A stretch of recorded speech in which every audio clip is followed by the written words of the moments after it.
Hello students, हमारा आज का टॉपिक है कोरिलेशन एनालिसिस। जो हमने पिछले सेक्शन में पढ़ा, सेक्शन 3 के जितने भी क्वेश्चंस हैं वो आपने सॉल्व करने हैं, जो मैंने करवा दिया है और जिस उससे रिलेटेड प्रॉब्लम मैंने आपको सेंड कर दी है। ठीक है, तो वो सारा सेक्शन सी तक कंप्लीट हो गया। अब हमारे पास नेक्स्ट टॉपिक है correlation analysis and regression analysis. ठीक है, कोरिलेशन एनालिसिस क्या हुई? Correlation is a statistical tool which studies the relationship between two variables। मतलब स्टैटिस्टिकल का एक ऐसा टूल, ऐसा मतलब जो जिससे कि हम दो वेरिएबल की रिलेशनशिप को बताते हैं, कि ऊपर स्टडी करते हैं। ठीक है, the correlation analysis involve various method. इस कोरिलेशन एनालिसिस में बहुत सारे मेथड इन्वॉल्व हैं और टेक्निक्स है जिससे हम स्टडी और मेजरिंग करते हैं दो वेरिएबल के बीच की रिलेशनशिप को। ठीक है, तो टाइप्स ऑफ कॉरिलेशन कितने हुए? These are 3 types: positive and negative correlation, simple partial and multiple correlation, linear and non linear correlation. First है positive and negative correlation and second is simple and partial multiple correlation and third is linear and non linear correlation. ये चीज़ ना आपने खुद ही पढ़ लेनी है। ठीक है, मतलब ये आपने खुद से कर लेनी। इसकी मैं थ्योरी आपको सेंड कर लूँगी और एग्ज़ाम के लिए आपने इसको तैयार करना है। ठीक है, और नेक्स्ट है significance of study of correlation. ठीक है, सिग्निफिकेंस को भी आपने पढ़ना है क्योंकि ये आपको ना थ्योरी में आ सकता है। और कोएफिशिएंट ऑफ कोरिलेशन, और इसमें हमारा properties of coefficient of correlation है, ये भी मैं आपको सेंड करूँगी। जितना भी थ्योरी का इसको मैं आपको सेंड कर दूँगी। ठीक है, फिर आपके पास है method of studying a correlation. इसके हमारे पास 3 टाइप है। First is scattering diagram method and second is Karl Pearson coefficient of method and third is Spearman rank correlation method. ठीक है, तो जो आपके पास फर्स्ट स्कैटरिंग डायग्राम मेथड है ये हमारे लिए इंपॉर्टेंट नहीं है, इस चीज़ को आपको कुछ भी नहीं आता है। ठीक है, तो हम डिस्कस करेंगे second and third. Second is Karl Pearson coefficient and correlation method and third is Spearman rank correlation method. सबसे पहले हम करेंगे कार्ल पियर्सन कोएफिशिएंट, इसके बारे में। तो ये जो हमारे पास Karl Pearson coefficient correlation method है, इसमें थ्योरी नहीं आती आपको, आपको सिर्फ क्वेश्चन आते हैं। उसके लिए आपके पास है फॉर्मूला, ये आपका फॉर्मूला है। ठीक है, this is rho X by या रो यू भी आप किसी से भी डिनोट कर सकते हैं। Summation of I equal to 1 to 1 U I V I minus summation of I equal to 1 to n U I summation of I equal to 1 to n V I upon under root n into summation of I equal to 1 to U I का square and summation of I equal to 1 to U I का whole square and again under root and summation I equal to 1 to n V I का square and summation of I equal to 1 to n V I का whole square. ये इसका formula है। या तो आप इस फॉर्मूले को इस वे से भी लगा सकते हैं या आप इस फॉर्मूले को इस तरह से भी लगा सकते हैं। Rho is equal to summation of X I minus X I bar. मतलब जो एक्स आई एक्स बार हमारे जैसे एक्स आई को डिनोट करता है, ये मतलब कैपिटल एक्स को, या मतलब हमें एक पूरी वैल्यू को उसको डिनोट करते हैं। जैसे हमने पीछे यू आई लिखा है ना, तो वो भी यू माइनस यू बार को करके ही बना है। ठीक है, तो वैसे ही X I minus X bar, Y minus Y bar, summation of X I minus X bar का square and summation of Y minus, मतलब आप इन दोनों फॉर्मूले में से कोई भी यूज़ कर लो। ठीक है, तो हम इसका पहला क्वेश्चन करेंगे। ठीक है, ये हमारे पास इसका पहला एग्जाम्पल दिया है। Find the coefficient of correlation from the following point of observation 1 3 2 2 3 5 4 5 5 6। ठीक है, तो हमारे पास सोल्यूशन है। जो फर्स्ट वेरिएबल है 1 2 3 4 5, ये एक्स आई की वैल्यू है, और जो हमारे पास वाई आई की वैल्यू जो सेकंड है। ठीक है, तो एक्स आई की वैल्यू 1 2 3 4 5 है और 3 2 5 4 5 6 ये हमारे पास वाई आई की। तो हम इस से पहले इसका समीशन ऑफ एक्स आई निकालेंगे। तो सारे को ऐड किया तो हमारे पास गए summation of 15 and similarly Y I को किया हमने summation of Y is equal to 20। फिर जो हमारे पास वैल्यू है, जो हमारे पास X I minus X bar पता कैसे निकलता है? एक्स बार निकलेगा summation of X I upon N. जो आपके पास एक्स जितने नंबर ऑफ वेरिएबल 1 2 3 4 5 5, तो समीशन आई की वैल्यू है 15 अपॉन 5, दिस इज 3। तो एक्स बार की वैल्यू हो गई 3। एक्स आई से आप एक्स बार की वैल्यू को माइनस करेंगे, यानी -3 लिखा है ना। ठीक है, तो एक्स आई की वैल्यू है 1 1 -3 -2 2 -3 -1 0 1 2 सेम। ठीक है, फिर इसको ऐड करेंगे, समीशन ऑफ एक्स में 0 आ गया। फिर सिमिलरली वाई को जब हम ऐड करेंगे तो समीशन ऑफ वाई निकलेगा। ठीक है। फिर इसको y आ गया 20, तो y बार निकालना होगा तो 20 अपॉन 1 2 3 4 5, तो 5 आ गया, ठीक है। तो 20 अपॉन 5 दिस इज 5 है तो 4 आया, ठीक है। y माइनस वाई बार की वैल्यू क्या आ गई 4, तो हमने इसको माइनस करा 3 माइनस 4, तो ये आपके पास वैल्यू आ गई, ठीक है। Summation of y minus Y bar equal to 0, और इसको अब आपने होल स्क्वायर किया। जब इसी वैल्यू का आपने होल स्क्वायर किया एक्स माइनस ये वाले एक्स माइनस एक्स बार, क्योंकि यहाँ तो 0 0 आ गया तो वैल्यू खत्म हो गई यहीं पे, तो हमने इसका क्या करना होल स्क्वायर, क्योंकि हमारे फॉर्मूले में क्या है होल स्क्वायर।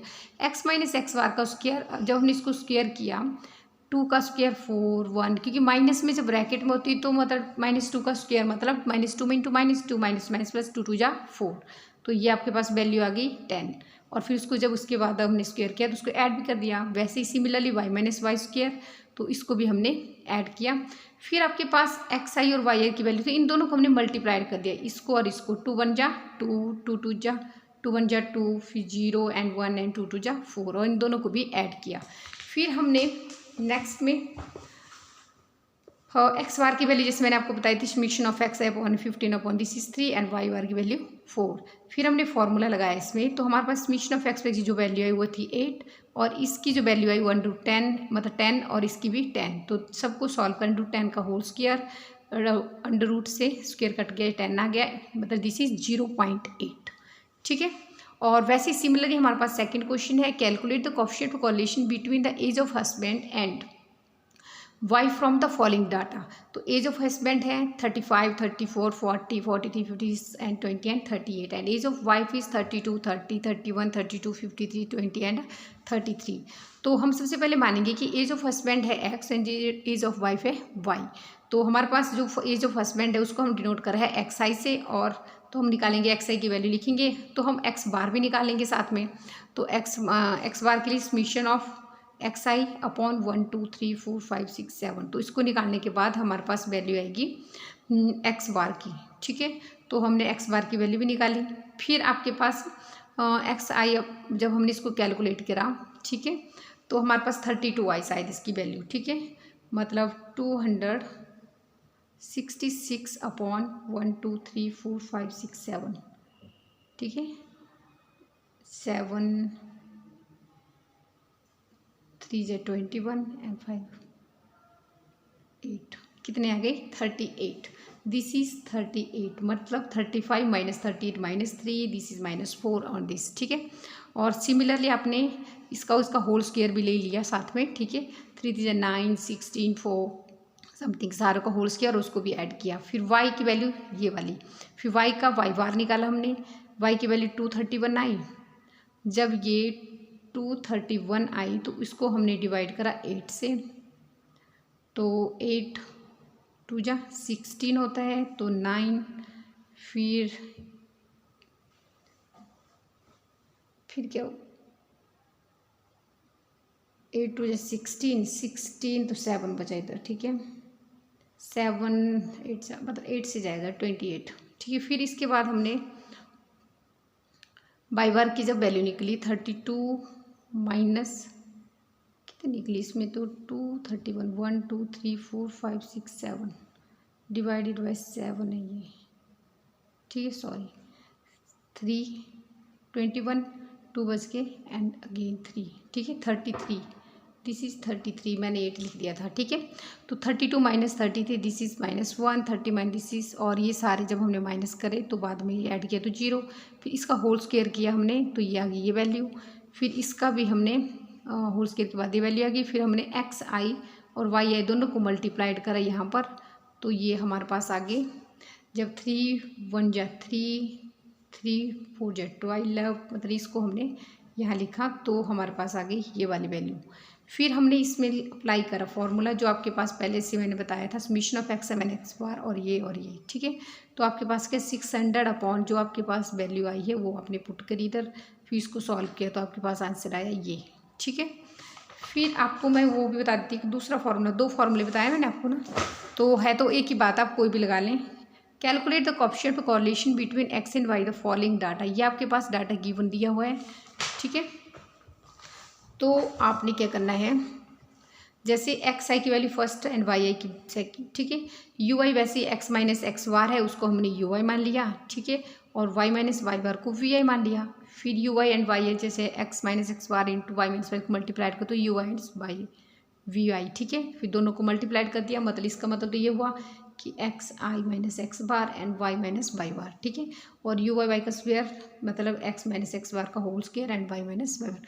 फिर उसको फॉर्मूला वैसे ही हमने सॉल्व करा, एन की वैल्यू जो थी वो लिखी, एक्स की वैल्यू वाई की वैल्यू निकालना बताया कैसे करा।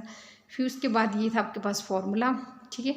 तो आपने फॉर्मूले में पुट करी एन की वैल्यू, फिर जो समेशन ऑफ यू आया, फिर बी आया, जैसे आपने ये वाली वैल्यू, इसमें हम फुल वैल्यू लिखी, शॉर्ट नेम दे दिया हमने इसको ना। फिर इसमें जब हमने वैल्यू पुट की सारे में तो हमारे पास ये वाली वैल्यू आई, ठीक है। आप फॉर्मूला कोई भी लगा सकते हैं जो आपको सूटेबल हो, ठीक है, और आपको ईजी भी लगे, ठीक है।